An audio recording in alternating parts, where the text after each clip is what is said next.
बकुआ दौड़े सड़वा खा गई ना कुल खेतवा आगे आगे दौड़ दौड़ दौड़ दौड़ दौड़ दौड़ दौड़ जल्दी जल्दी जल्दी रे कुल खेतवा खा गई ना रे सड़वा दौड़े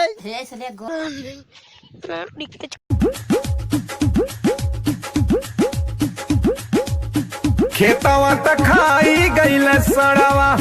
खेतवा त खाई गईल सड़वा अब बंद भइल बेचल जब से पड़ावा खेतवा त खाई गईल सड़वा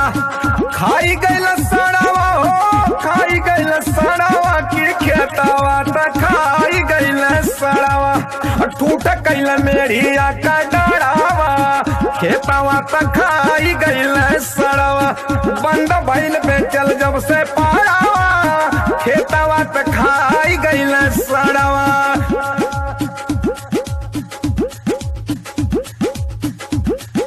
खेत सिवनिया लागल बा पड़वा परियन के मेला ले ले गोजी होत खेदौर मचल बठेली ठेला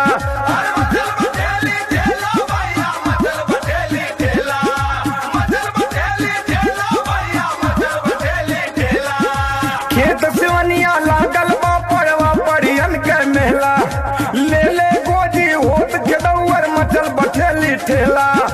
ये के संग देसी जर्सी घूम तू बड़ बड़वा की खेतवा त खाई गईल सड़वा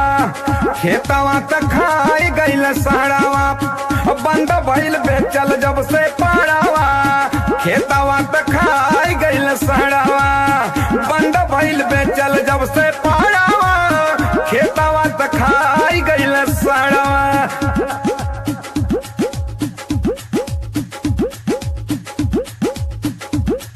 मसूरी धान रहर चढ़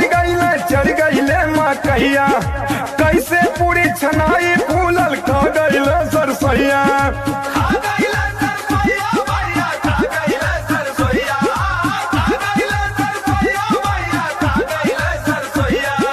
मसूरी धान रहर चढ़ गईले मकैया कैसे पूरी छनाई फूलल खा गईले सरसैया अरे कैसे बीती शादी और खेतवा त खाई गईल सड़वा खेतवा त खाई गईल सड़वा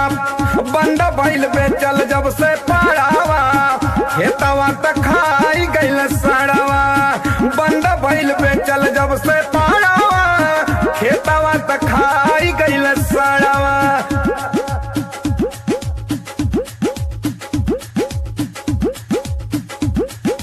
एक साल में इतना ज्यादा कैसे ही बढ़ गईल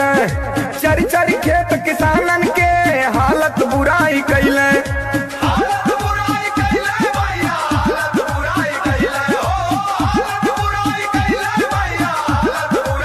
एक साल में इतना ज्यादा कैसे ही बढ़ गईल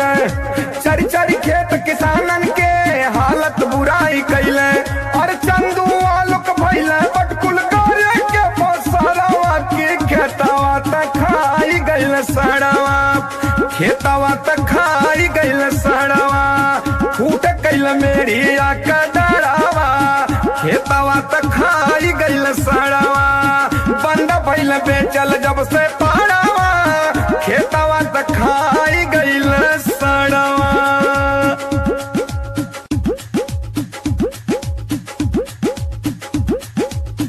खेतवा त खाई गईल सड़वा खेतवा त खाई गईल सड़वा अब बंद भइल बेचल जब से पड़ा